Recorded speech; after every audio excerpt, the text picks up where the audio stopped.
नाशिक पश्चिमच्या आमदार सीमा हिरे यांच्या माध्यमातून गेल्या 10 वर्षात अनेक विकास कामे मार्गी लागली असून काही प्रस्तावित देखील आहेत। मागील वर्षी लोकसभा निवडणुकीच्या अगोदर सातपूर परिसरात अनेक कामांचे भूमिपूजन करण्यात आलं होतं। यात प्रामुख्याने सातपूर येथील ESI ग्राउंड येथे पॅव्हिलियन उभारणे, बास्केटबॉल उभारणे, जॉगिंग ट्रॅकचं नूतनीकरण अशा विविध कामांचे भूमिपूजन करण्यात आलं होतं। हे काम पूर्णत्वास गेले असून रविवारी या कामाचं लोकार्पण करण्यात आलं। आमदार सीमा महेश हिरे यांच्या निधीतून सातपूर येथील विश्वरत्न doctor Babasaheb Ambedkar ESI ground येथे नवीन नाशिक निर्माण करण्यात आलं असून या अंतर्गत स्वामी विवेकानंद पॅव्हिलियन, नेताजी सुभाषचंद्र बोस पॅव्हिलियन आणि बास्केटबॉल कोर्ट यांचे लोकार्पण सोहळा रविवार दिनांक 16 मार्च 2025 रोजी संध्याकाळी 5:30 वाजता मोठ्या उत्साहात पार पडला। यावेळी आमदार सीमा हिरे यांच्या हस्ते फीत कापून तसेच उपस्थित मान्यवरांच्या हस्ते कोनशिलेचे अनावरण आणि हवेत फुगे सोडून लोकार्पण करण्यात आलं असून सातपूरच्या क्रीडा विश्वाला यामुळे नवीन ओळख मिळणार आहे।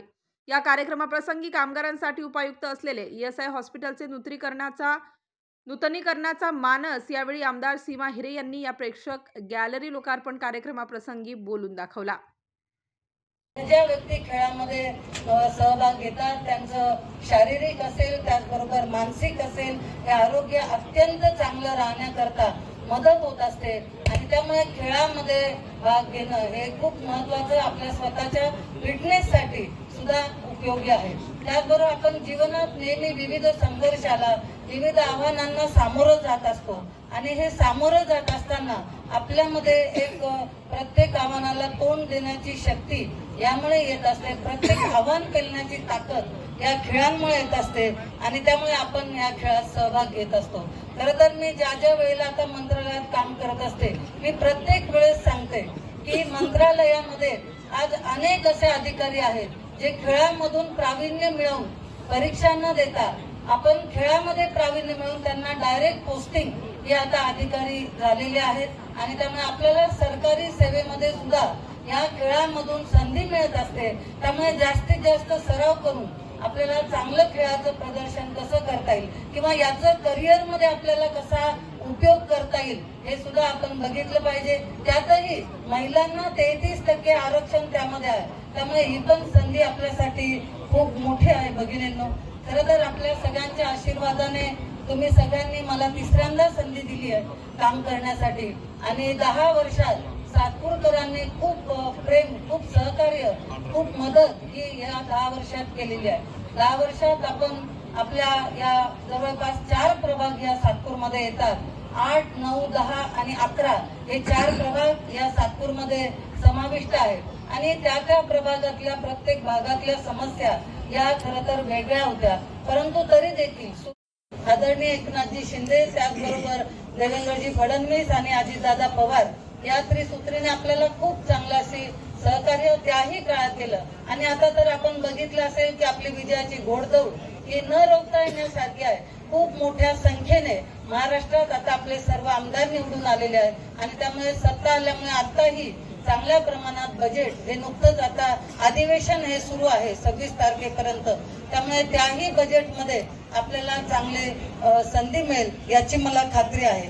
या 10 वर्षात सातपूरमध्ये जे विकास कामं आपण पूर्ण केली त्यामध्ये अनेक ठिकाणी आपण सभा मंडप केले।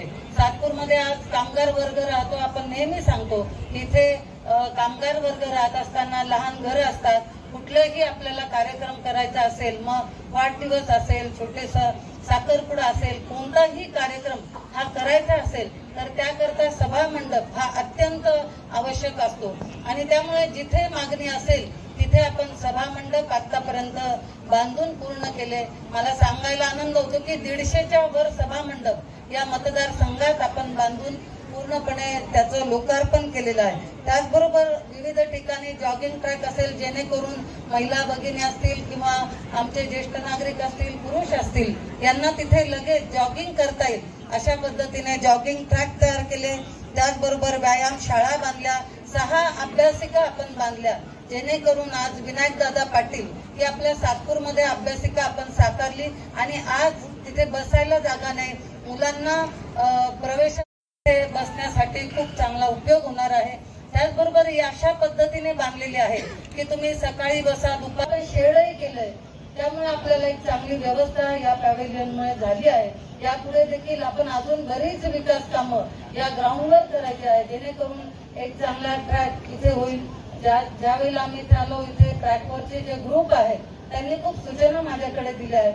मग त्यांना ट्रॅक वाढवून पाहिजे असेल, कंपाऊंड नीट करून पाहिजे असेल, अजून ग्रीन जिम पाहिजे असतील, त्याचबरोबर अजून स्प्रिंकलर पाहिजे असतील, अशा अनेक सूचना आल्या. टप्प्याटप्प्याने आपण सगळी कामं पुढे मार्गी लावणार आहोत. आणि त्यामुळे अल्पसंख्याक वसाहत असतील तिथे सुद्धा रस्त्यांची कॉन्क्रीट करण्याची कामं केलेली आहेत. या सर्व कामं करत असताना आपल्या सर्व पदाधिकारी असतील, आमचे सर्व नगरसेवक असतील, आपले सर्व कार्यकर्ते असतील, या सगळ्यांची खूप मदत या कामासाठी होत असते. आणि त्यामुळे तुमच्या सगळ्यांच्या आशीर्वादामुळे केवळ आम्ही ही सर्व कामं करू शकत आहोत. चांगला फायदा करून देणं हे पुढील काळात आम्ही निश्चितच हे काम करणार आहोत. तुम्ही सर्वजण इथे आलात, आज मोठ्या संख्येने आले. काही जणांचं नावही घेऊन राहून गेलं असेल, त्याबद्दल पुन्हा एकदा मी दिलगिरी व्यक्त करते. तुम्ही सर्वजण आलात, त्यामुळे या कार्यक्रमाची शोभा वाढली, कार्यक्रम चांगला झाला. तुमचे सगळ्यांचे खूप मनापासून आभार मानते. या नवीन सुविधांमुळे युवा खेळाडूंना दर्जेदार क्रीडा सुविधा मिळणार असून नाशिक क्रीडा क्षेत्रात अधिक सक्षमपणे पुढे वाटचाल करतील असा विश्वास यावेळी व्यक्त करण्यात आला असून या लोकार्पण सोहळ्याला नाशिककर, सातपूर वासीय, विविध क्रीडा संघटनांचे प्रतिनिधी, खेळाडू आणि भाजपा पदाधिकारी मोठ्या संख्येने उपस्थित होते. Star news bureau, Nashik.